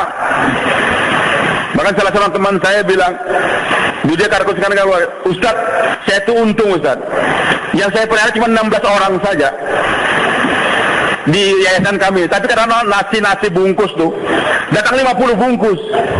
Akhirnya saya bawa pulang ke rumah. Keluarga saya bisa makan juga dari yatim piatu tersebut. Saya belum pernah menemukan, barangkali di antara Anda ada yang tahu satu orang yang dibina di rumah yayasan yatim piatu yang jadi orang. Jadi orang alim kan dia, atau jadi orang yang pembesar, jadi gubernur, jadi presiden. Saya hampir 50 tahun sebentar, sekarang udah 50 tahun nih. Belum pernah saya lihat pimpinan negara dari yatim piatu yang dipelihara di gedung tersebut. Saya belum pernah melihat seorang yatim piatu yang dipelihara di gedung yatim piatu jadi orang kaya yang mau menyumbangkan sekian banyak duit, tidak. Jiwanya dirusak, ditanamkan untuk minta-minta senantiasa. Dipanggil gubernur, dipanggil bupati, dipanggil camat, nanti dia ke rumah gubernur, dia biasakan tanam minta-minta, sehingga kalau sepatu dia robek dia nggak akan jahit. Dia minta kepada pengurus yatim piatu, Pak ganti sepatu saya, itu dijahit, nggak mau, kan duit banyak Bapak. Yang Nabi galakkan itu yatim piatu dipelihara di rumah kita masing-masing, baru dia akan jadi. Nah hadirin makin Allah, maaf, dibangunnya rumah yatim piatu itu bukan untuk Islam, Pak. Untuk apa? Untuk umat Islam. Jadi mulai saat katakan wahai Imran, kamu harus sadar, sampai sekarang kamu baru membantu umat Islam, belum membantu Islam. Dengan membantu umat Islam kita dapat pahala, Pak. Dengan membantu Islam akan datang nusrah daripada Allah. Hadirin yang Allah Subhanahu wa taala. Ajib nih. Baru tersentak. Maka kata Imran Khan, wahai Maulana, baru sekarang ini saya dengar penjelasan seperti ini. Jadi problemnya ada pada umat Islam sekarang nih hadirin, karena umat Islam enggak membantu Islam. Maka solusinya bagaimana? Kembali ke umat Islam untuk membantu Islam, baru akan ada Nusratullah. Umat Islam dibunuh, kita semuanya ingin berpangan dan sebagainya, kita membantu dia jangan sampai dibunuh, silakan, bagus Pak. Tapi kalau hanya membantu umat Islam jangan sampai dibunuh saja Pak, nanti umat Islam tempat lain akan dibunuh lagi juga. Kalau kita wujudkan Islamnya tersebut. Saya dengan semangat waktu itu Pak, tahun 86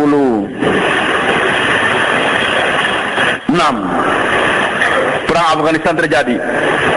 Pokoknya saya datang ke Pakistan, ikut 4 bulan nanti akan perang saya ke Afghanistan. Semangat gitu dengar kata. Maka kita dakwah sana, akhirnya kata Mas Syai, saya tidak menghalang kamu ke Afghanistan, silahkan. Tapi yang lebih penting sekarang itu kita kirim rombongan dakwah ke Afghanistan. Beliau katakan kalau hari ini Rusia keluar, itu tahun berapa Pak? Tahun 86. Berkecamuk, Rusia baru keluar tahun 92 atau berapa? Kalau hari ini Rusia keluar, beliau katakan Afghanistan akan lebih hancur lagi. Loh kenapa? Kita kan harus usir Rusia. Bukan mengusir Rusia. Wujudnya Rusia hari ini beliau katakan menyatukan orang Afghanistan semua. Rusia keluar sementara agama tidak ditanamkan dalam diri mereka, akan terjadi perang saudara di antara mereka. Dan itu yang terjadi. Musibah datang, musuh datang. Itu kenapa umat Islam tidak dijaga oleh umat Islam? Masjid-masjidnya kosong, Pak. Maka yang lebih penting bagaimana kita tanamkan Islam dalam diri mereka. Ajak mereka untuk dakwah, bangkit. Maulana Mustaqim damat barakatuh cerita sama saya. Sebelum tahun 67, Pak, keluar di Palestina, di Masjid Al-Aqsa, masjid ketiga. Jauh-lah yang sholat subuh cuma beberapa orang. Israel sedikit, semua orang Arab waktu itu yang ada di sekitar Masjid Al-Aqsa. Maka beliau katakan, wahai saudara imam, tolong ini masjid dijaga, dimakmurkan ini masjid. Kalau tidak nanti akan diambil orang. Imamnya ketawa aja. Ya ini orang India mau dawain orang Arab gimana sih? Ini masjid Allah, nggak akan direbut orang. Rombongan pulang, 67 Israel nyerang lagi. Sekian banyak dibunuh. Dan saya masih ingat waktu itu, umur saya 8 tahun. Semua kurun ajilah. Ya Allah hancurkan Israel ya Allah. Di mana-mana di utara diudarakan itu doa. Tapi sampai sekarang Israel nggak hancur-hancur juga, Pak. Kenapa? Umat Islam lupa untuk membantu Islam nih, tidak memakmurkan masjid, sholatnya nggak dijaga, sehingga nggak terpelihara. Ketika sama-sama haji lagi ketemu, langsung dipeluk Maulana Mustaqim. Kata imam, sodakta, kamu benar. Jadi hari ini umat dahulu, Pak, Allah hancurkan ketika mereka tidak memelihara perintah yang namanya ibadah. Dari Islamnya ibadah. Kita ini tidak dipelihara. Kalau kita hanya memegang ajaran, hanya agama kita pegang, tapi Islamnya tidak kita tolong, hanya diamalkan saja, belum ada jaminan ibadah. Tapi intan surullah nusroh, maksudnya mendakwakan agama dengan ibadah, Pak, tidak ada janji ini umat akan dipelihara oleh Allah, kewajiban mereka. Tapi dengan dakwah baru akan ada pemeliharaan dari Allah. Maka hadirin makan Allah, gerak kita sekarang ini untuk membantu Islam. Kita tidak mengecilkan gerak saudara-saudara organisasi lain. Sekarang mereka menamakan organisasi Islam, sebenarnya organisasi umat Islam. Organisasi hati kita tidak mengecilkan mereka, tidak, maaf. Untuk perbandingan saja saya katakan, organisasi sekarang ini organisasi untuk membantu umat Islam. Yang mereka perjuangkan umat Islam sekarang miskin, umat Islam nggak punya perumahan, maka dibuat partai ini. Dan yang diperjuangkan di DPR oleh partai Islam itu apa? Yang diperjuangkan oleh orang anggota-anggota DPR oleh partai Islam di DPR itu apa? Umat Islam. Kalau Islam betul-betul menang, sampai di satu provinsi, Pak, gubernurnya bisa Kristen, umat Islamnya Pak mayoritas. Kenapa? Karena calon Islamnya 3, gubernurnya Kristen 1 saja. Kalau dia berjuang untuk umat Islam, untuk Islam, yang 2 akan ngalah, kamu saya maju, Islam akan maju. Tapi karena ada kepentingan umat Islam masing-masing di bawah mereka, nggak bisa bersatu, Pak. Teman kita namanya Santoso, tinggal di Jawa, Muslim dia, tapi Muslim Jawa, di Banjarmasin namanya Ahmadi, Muslim Banjar, di Sulawesi Muslim Bugis. Maka kalau kita berjuang membantu umat Islam saja, ada embel-embelnya, ini umat Islam dari Jawa, Muslim dari Bugis, umat Islam dari Kalimantan. Tapi kalau berjuang membantu Islam, ada bedanya enggak? Jadi umat Islamnya akan bersatu kalau sama-sama membantu Islam. Dan Nusratullah akan datang kalau kita membantu apa? Islam. Hadirin maka subhanahu wa ta'ala, maka solusi sekarang dunia ini enggak ala basiratin itu, yakin kamu tuh dengan membantu agama Islam ini pasti akan datang pertolongan daripada Allah. Dan Dan hadirin makan Allah, untuk umat yang dahulu Pak, tadi subuh kita sampaikan di sini, mereka tuh Nabi SAW sabdakan, maaf hadisnya nih, bahwasanya orang itu dapat azab karena dosa-dosa dia, karena dosa-dosa dia. Dalam Quran juga Allah katakan, "Masul musibatin bima kasabat aydikum." Musibah itu datang karena Allah perbuatan kamu sendiri. Juga Nabi sabdakan, innal mar'a la yuhramu rizqa min dzambin yusibu. Orang itu mendapatkan musibah, orang itu mendapatkan terhalang rezeki, susah jadi rezeki karena dosa-dosa dia. Jadi susahnya rezeki ini karena ada dosa. Musibah datang, baik tsunami diserang dengan bom macam-macam karena dosa. Baik, untuk umat yang dahulu Pak, mereka itu diampunkan dari dosa dengan banyak istighfar. Dengan banyak istighfar. Janji Allah nih, kalau mereka banyak berzikir istighfar, Allah ampunkan dosa mereka. Untuk kita juga diperintahkan untuk istighfar banyak-banyak. Bahkan Nabi sabdakan, istaghfiru lakum wa inni la astaghfirullah fil yaumi 70 maratan. Dalam riwayat 100 marah. Istighfar kamu. Saya itu istighfar kata Nabi setiap hari 70 kali ataupun sampai 100 kali. Itu Nabi, apalagi kita. Tapi hadirin maka Allah janjikan untuk umat dahulu, mereka itu akan diberikan maghfirah dengan istighfar mereka banyak-banyak. Untuk ini umat tidak. Untuk ini pun akan diberikan maghfirah dengan gerak membantu agama Allah. Banyak ayat Al-Quran menjelaskan demikian. Ya ayyuhalladzina amanu hal adullukum ala tijaratin tunjikum min azabin alim. Tu'minu billahi wa rasulihi wa tujahiduna fi sabilillahi bi amwalikum wa dzalikum khairum lakum kuntum ta'lamun. Hasil daripada Anda berjuang, bergerak dengan harta dari sini apa? Yaghfir lakum dzunubakum. Diampunkan dosa. Ayat yang lain. Walladzina kafaru ba'dhum awliya ba'd. Kalau katakan di kenyataan dunia sekarang sampai hari kiamat, orang-orang kafir itu satu sama lain bekerja sama.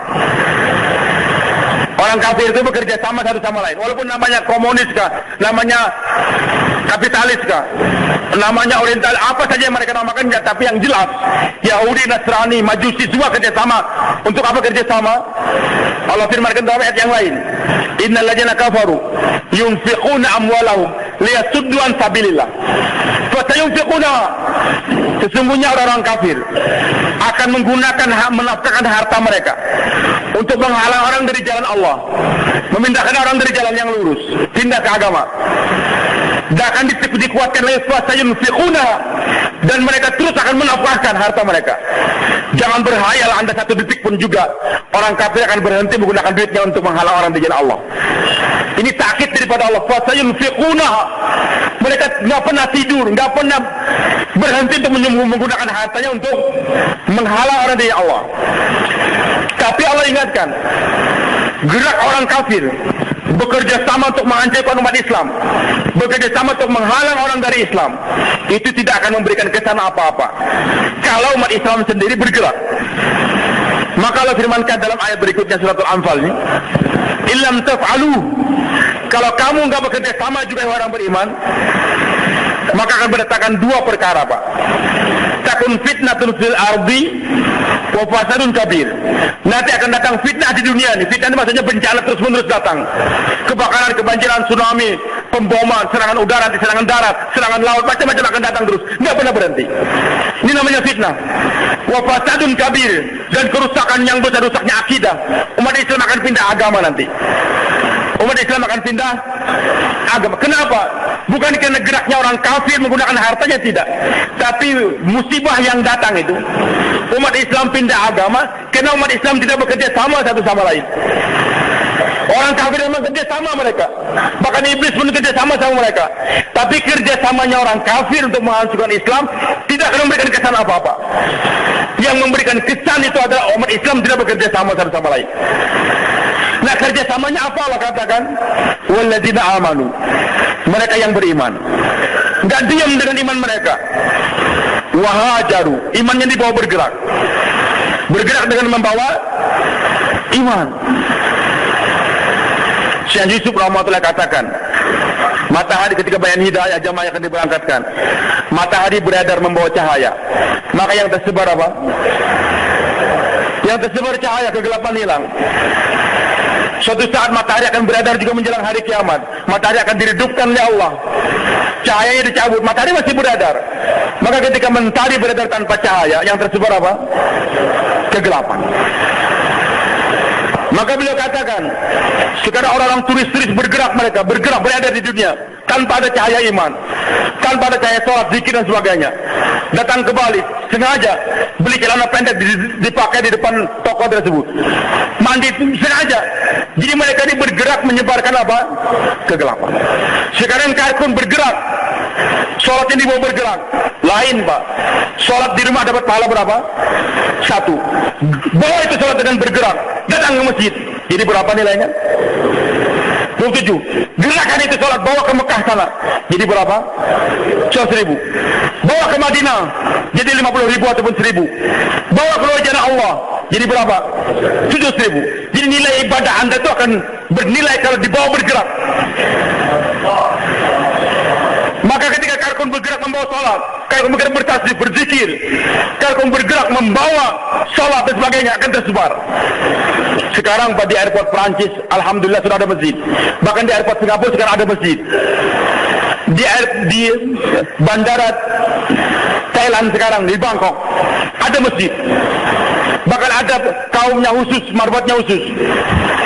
Masjid sekarang ada. Sebelumnya diawali di Perancis. Kenapa ada masjid di sana, Pak? Ya, kalau kita ingin berhusnuzon, berarti pemerintah Perancis sudah mengakui adanya Islam di sana. Dibuatkan masjid di airport Perancis. Bukan suuzon istilahnya tersebut. Kalau kita ingin mengkaji lagi, kenapa mereka bikinkan masjid? Ada rasa takut. Karena kenapa setiap rombongan datang mencari masjid nggak ada. Mereka wudu, azan, sholat berjamaah. Orang kafir lihat ada apa nih? Dikira mau demo.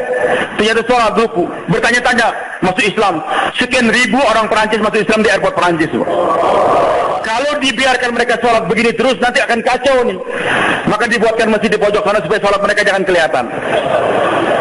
Maka saya biasa kalau bawa rombongan ke luar negeri, saya bilang udah, sebagian naik musola sana, sebagian sholat di sana, jangan ke musola. Ini syiar, Pak. Agama itu syiar. Sholat berjamaah itu syiar, jangan disembunyikan. Sholat berjamaah sembunyi-sembunyi. Dikumandangkan azan, itu syiar. Ada yang perkara yang harus disembunyikan memang, tapi ada yang harus disyiarkan. Wah, takut ria saya melontar, nggak usah ngelontar dah. Justru anda yang nggak melontar, itulah yang namanya ria itu, atau syirik namanya. Jadi kita mengerjakan sesuatu untuk dipuji orang namanya syirik, apa namanya ria? Nggak berani mengerjakan perintah agama karena takut, itu namanya syirik. Wah, kita nanti ria dibilang orang, kita sembahang di rumah aja, anda mau syirik itu. Syiar agama harus dihidupkan. Hadirin yang dimuliakan Allah Subhanahu wa taala. Sudah mulai merebak. Masjid-masjid pun dibangun. Tidak ada gerak daripada dakwah tadi. Maka hadirin yang dimuliakan Allah Subhanahu wa taala. Apa yang Allah katakan tadi? Walladzina amanu wa hajaru. Jadi iman jangan disimpan di rumah. Itu umat Nabi Musa, umat Nabi Isa. Silakan mereka dipuji oleh Allah. Ashabul Kahfi dipuji karena nyimpan iman mereka di gua sana. Tapi umat Islam ini nggak akan dipuji kalau nyimpan iman mereka di gua. Oh, udah, sekarang kita niru Ashabul Kahfi. 10 orang Karkun yang harus ditazkir 4 bulan. Kemana tahunya ngumpet. Tinggal di pesantren di Magelang saja, atau di Temboro, atau di Banjarmasin. Udah Pak, kami jangan ditazkir, Pak, kami 4 bulan belajar saja. Nggak akan dipuji oleh Allah, Pak. Bahkan bisa digampar oleh para malaikat nanti itu.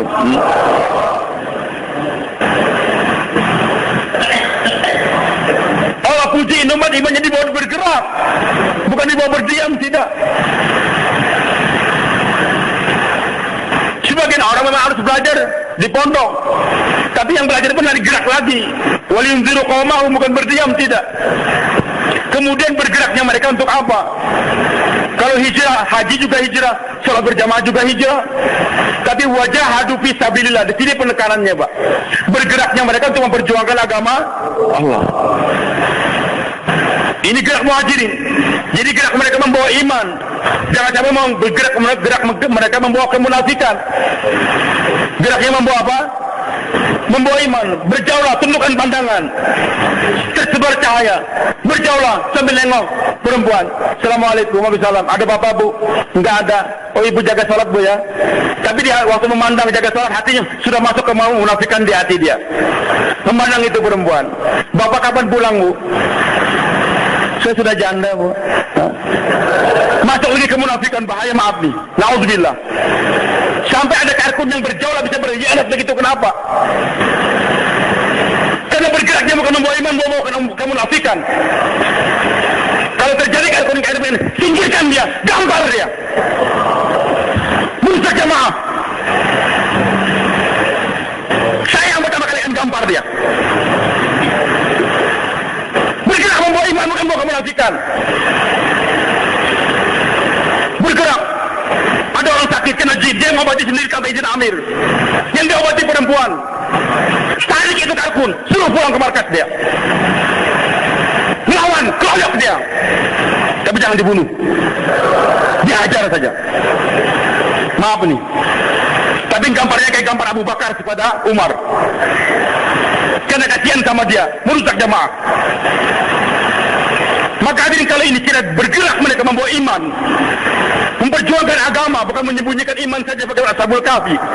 Beda antara kita dengan mereka. Wajahadu fisabilillah. Kemudian gerak yang kedua yang dikunjungi tersebut, ketika rombongan datang, walladzina awaw wa nasaru. Mereka yang memberikan iwa, menyambut tamu, masjidnya dibersihkan, makanan pun dibuatkan. Dia berbuat dengan baik.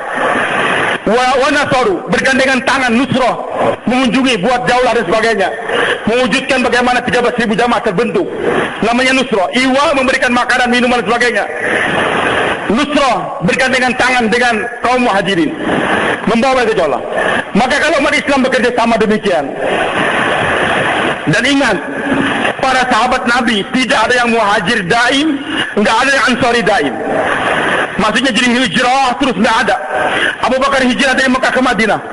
Hari ini dia muhajir, besok dia jadi ansar. Datang menantang. Hari ini dia ansar, besok dia jadi muhajir lagi. Abu Ayyub Ansari radhiyallahu anhu, dia jadi ansari, menerima Nabi di rumah dia. Tapi besok dia akan jadi muhajir sampai meninggal di Turki sana. Jadi merupakan suatu bid'ah dalam dakwah. Bid'ah. Double bid'ah, multiple bid'ah. Bahkan bid'ah kuadrat macam-macam. Kalau ada karkun katakan, oh ini makomi bukan level saya. Saya ini sudah terbang jauh di udara, Pak. Saya tidak punya makomi. Itu bid'ah dalam dakwah. Anda berangkat 8 bulan, kembali ke makomi, hidupkan makomi. Oh saya di makomi kan lebih penting, makomi kuat. Jangan keluar dulu, kita makomi, itu juga bid'ah. Tidak Anda ingin menjadi ansari daim, tidak. Diputuskan musyawarah, saya berangkat jadi muhajir. Besok saya siap jadi ansar. Nah kalau dua ini ada gerak senantiasa dalam diri umat, maka janji Allah, Pak, ulaika humul mu'minuna haqqan, baru diakui hakikat iman seseorang. Jadi jangan mengatakan saya sudah imannya tulen kalau Anda belum hijrah, kalau Anda belum nusrah. Hijrah terus tidak pernah nusrah. Masalah dakwah terus, tamu datang dia tinggalkan juga berangkat. Maaf Pak ya, saya nggak bisa nusrah Bapak, saya mau keluar. Nusrah tamu datang. Maka kalau hanya gerak hijrah saja, hakikat baru separuh iman. Nusrah saja belum. Dua-duanya kerjakan. Ulaika humul mu'minuna haqqan. Kalau sudah gerak, janji Allah, Pak, lahum maghfiratun. Lahum. Jadi maghfirahnya kepada ini umat diberikan dengan apa? Dengan gerak. Bukan hanya dengan istighfar. Umat Nabi Nuh dengan zikir banyak-banyak diampunkan. Makanya hasilnya lain, Pak. Orang yang dapat keampunan dengan istighfar beda. Orang yang dia dapat maghfirah dengan gerak. Bedanya apa? Nabi Nuh katakan pada umatnya, faqultu astaghfiru rabbakum innahu kana ghafar. Ayo umatku istighfar kamu banyak-banyak. Allah itu Maha Pengampun. Dengan istighfarnya umat Nabi Nuh yursilis sama alaikum midrara. Akan diberikan curahan hujan yang membawa kesuburan. Wa yumdidukum bi amwali wa banin, akan diberikan harta yang banyak. Makanya orang yang banyak betul-betul istighfar diterima oleh Allah, tidak pernah dia kemiskinan. Anaknya banyak. Wa yaj'alukum anha jannat, akan diberikan kebun-kebun yang banyak. Wa anhajakum jannatu wa anhar, akan diberikan sungai-sungai. Tapi untuk dai-nya Allah yang banyak bergerak, yursi'akum midrara. Hadirin, barangkali dia bergerak di tengah tempat yang kering kerontang sana, tapi curahan hujan rahmat yang membasahi hati dia, menyuburkan dekatnya dia kepada Allah terasa, Pak. Hidupnya sederhana saja. Mungkin dia tidak banyak punya air, tapi hatinya disirami dengan air rahmat daripada Allah. Air maksud, air tamanina. Curahan hujan senantiasa membasahi hatinya tersebut. Hatinya nggak pernah gersang walaupun di tempat tinggalnya di tempat yang gersang tersebut. Wa ja'alakum jannu wa ja'alakum yundukum amwali wa bani, akan diberikan anak yang banyak oleh Allah. Orang dengan banyak istighfar diberikan anak yang banyak, taat. Tapi dengan dai yang bergerak, barangkali dia nggak punya anak, Pak. Bahkan banyak para nabi yang nggak punya anak, tapi dia akan diberikan anak buah yang banyak oleh Allah Subhanahu wa taala. Bukti nyata Syekh Abdul, mulai Syekh Ilyas anaknya cuma satu, Pak. Mulai Yusuf anaknya satu. Maulana Harun laki-laki anaknya satu. Ulama-ulama kita, Syekh Abdul Wahab nggak punya anak, tapi anak buah beliau di mana-mana ada, Pak. Ingin mencium tangan beliau, memuliakan beliau. Ada orang yang ingin bicara, ingin mengganggu dia, anak dia siap mati untuk membela ayahnya. Disenangi di mana-mana orang merasa dia itu ayah saya, dia itu ayah saya. Berlomba-lomba ingin menjemput dia, memuliakan dia, lebih daripada memuliakan ayahnya lagi. Kemudian wa yaj'alakum amwal, hartanya banyak. Untuk orang yang istighfar, Pak, diberi banyak harta, tapi untuk dai yang dapat maghfirahnya, hadirin, duitnya tidak ada dia. Rekeningnya di bank nggak banyak, tapi Wali Songo katakan sugih tanpa bondo. Bondonya nggak ada, tapi sugih dia. Kapan mau berangkat? Standby. Berapa tapakotnya? 25 juta siap berangkat. Tapakotnya berapa? 100 juta dia bisa menggiring orang.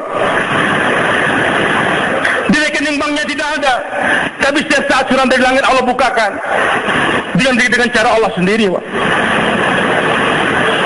Kelihatannya dia nggak punya uang, tapi bisa mengikuti perjalanan kemanapun juga, hadirin. Sehingga kadang-kadang orang mendustakan, ini orang aneh. Kita mau pinjam duit sama dia, nggak punya duit katanya, tapi bisa berangkat kemana-mana. Dia nggak dusta, memang duitnya nggak ada untuk mengutangin orang. Tapi kapan ada takaza dia siap berangkat. Wa ja'alakum jannat, bagi mereka yang istighfar banyak dikasih kebun yang banyak. Bagi dai-nya Allah, Pak, capek untuk ngurusin kebun. Dia nggak punya kebun, tapi buah-buahan diberi oleh Allah Subhanahu wa taala. Buah apa yang belum pernah dia rasakan, Pak? Untuk mereka yang istighfar dikasih kebunnya umpamanya kebun kelapa, makan kelapa tiap hari terus. Tapi kalau dai-nya Allah, ajib, buah anggur ada, durian ada, buah macam-macam yang nggak dikenal di tempat dia pun ada. Pernah makan matwa? Matwa? Nggak pernah. Berangkat ke Irian Jaya sana akan ketemu anda matwa di sana.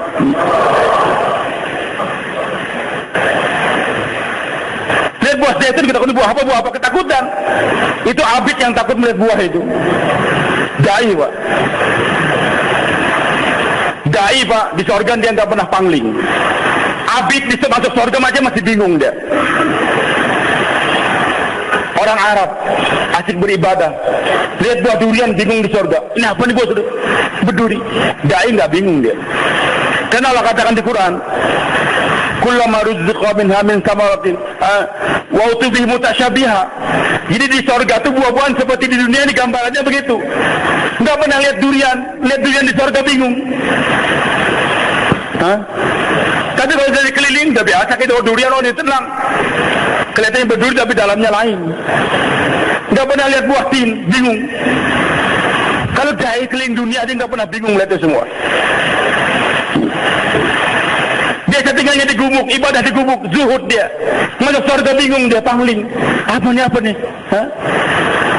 Lihat bidadari dikiranya Allah. Itu dalam hadis diceritakan orang surga begitu bingung. Tapi bagi dai-nya Allah nggak pernah bingung, Pak. Karena dia biasa, jauhlah kadang-kadang ke istana dia. nunggu bicara sama presiden. Maka lihat istana di sorga nggak pangling dia. Kalau abid bisa pangling, Pak. Tapi kalau dai nggak pernah pangling. Wa ya'um jannat, akan diberikan oleh Allah kebun itu bagi mereka istighfar. Tapi bagi mereka yang dai, Pak, buah-buahannya diberi oleh Allah langsung. Maka hadirin Allah Subhanahu wa taala, solusi semua itu. Enggak ada jalan lain kalau ini umat kembali kepada apa? Dakwah. Maka yang terakhir Nabi telah sabdakan, Pak. Idza tabayatu bil ina wa umat, kalau kamu sudah sibuk dengan keperluan hidup, sibuk jual beli saja. Wa raditum bizar'i, senang untuk berkebun. Wattaba'tum azana baqari, lari di belakang ekornya sapi, sibuk dengan peternakan terus, ternak sapi kah, ayam kah, ternak macam-macam. Wa taraktum jihadakum, dan kamu tinggalkan ini jihad membantu agama. Apa yang terjadi, Pak? Ketika ini umat sudah sibuk dengan keperluan hidup, lupa tujuan, sallallahu alaikum dhullan, nanti Allah akan timpakan pada kamu satu kehinaan. Sekarang umat Islam dihinakan di mana-mana, Pak. Karena apa? Bukan karena nggak punya senjata, Pak. Banyak kita punya senjata sekarang. Ekonomi kita yang terkaya, orang Islam terkaya di dunia ini. Di mana saja negara Islam, di bawahnya itu banyak kekayaan alam. Tapi mereka nggak memiliki, Pak. Kenapa dihinakan? Karena sibuk untuk mengurus itu semua, meninggalkan perjuangan di jalan Allah. La yarfa'u ankum. Dan Allah tidak akan mengangkatkan itu kehinaan daripada kamu, umat Islam, hatta tarji'u ila dinikum ila jihadikum, sampai kalian kembali kepada agamamu dan nanti jihad kamu. Selama ini umat Islam tidak berjihad, tidak memperjuangkan di agama, tidak akan diangkatkan itu kehinaan. Maka hadirin maka Subhanahu wa taala, supaya kita jangan dihinakan. Di kampung saya, di negeri saya, di mana-mana harus umat Islam dikembalikan. Bagaimana umat Islam jangan sampai dibunuh, di Poso, di Gaza, di mana-mana. Kembalikan mereka kepada jalan. Enggak ada di meja PBB, enggak bisa. Dengan apapun caranya, itu semua dusta. Yang benar hanya Allah dan Rasulnya. Kembalikan umat kepada kerja dakwah. Inilah yang dirisaukan oleh masyarakat kita, Pak. 13.230 jamaah target kita. Bagaimana berita adanya istimewa bulan Juli? Jangan menunda keberangkatan kita. Mulai sekarang kita berangkat. 4 bulan, 40 hari kita berangkatkan sekarang. Bahkan yang berangkat sebelum istimewa, itulah ruh istimewa. Sesudah istimewa itu jakatnya saja lagi. Dan yang berangkat sebelum istimewa, nanti pahala orang yang keluar sudahnya dapat dia semua. Yang sudah istimewa sekarang mendapat pahala dia saja. Maka kita berangkatkan mulai sekarang nih, berapa ribu? 13.230 jam. Dan itu nggak banyak. Dikali 10 berapa? 13.000 kali 10 cuma 130.000, Pak. Yang pergi haji aja 250.000 lebih kurang, dengan biaya 40 juta minimal, Pak. Sedangkan 40 hari 4 bulan nggak sampai itu biayanya kan. Kecuali ada yang kita kirim nanti ke Amerika yang lebih dari sampai 100 juta barangkali. Nah berarti ini umat ada kemampuan, Pak, untuk bergerak ke sana. Kita jangan dengan pesimis, optimis. Tapi kita mulai dari kita. Bersedia, teman-teman? Nah, maka wujudkan sekarang di depan kita ini sekarang nih. Kami kemarin di Mekah ketemu Syekh Abdul Wahab, ketemu Maulana Yakub. Nah, kita bawa teman-teman jabat tangan semua. Kita jelaskan, tolong doakan lagi. Kami bulan Juli. Maulana Yakub ketawa. Beliau katakan istimewa ini penyakitnya di dunia ini satu. Membuat orang keluarnya mengakhirkan keluar. Istimewa bulan Juli, yang seharusnya keluar bulan Desember, bulan Juli semua. Jadi ini yang dikhawatirkan oleh masyarakat kita, kalau ada istimewa maunya keluarnya bulan apa? Hari. Justru mulai sekarang kita keluar. Maka buktikan, ya Allah saya ingin jadi ruhnya istimewa. Sekarang 4 bulan, silakan Pak, catatkan namanya. Mampir di Bangkok, ada pertemuan tanggal 23. Nanti kita juga diharapkan hadir nih di Tonggi Istimewa. Bahkan sangat perlu, Pak, kita kirim omongan ke Irian Jaya, ke Flores, ke Ternate, bagian timur nih jauh. Silakan catat namanya. Dari mana? Dr. Jinudin. Kita berbuat. Dari jauh.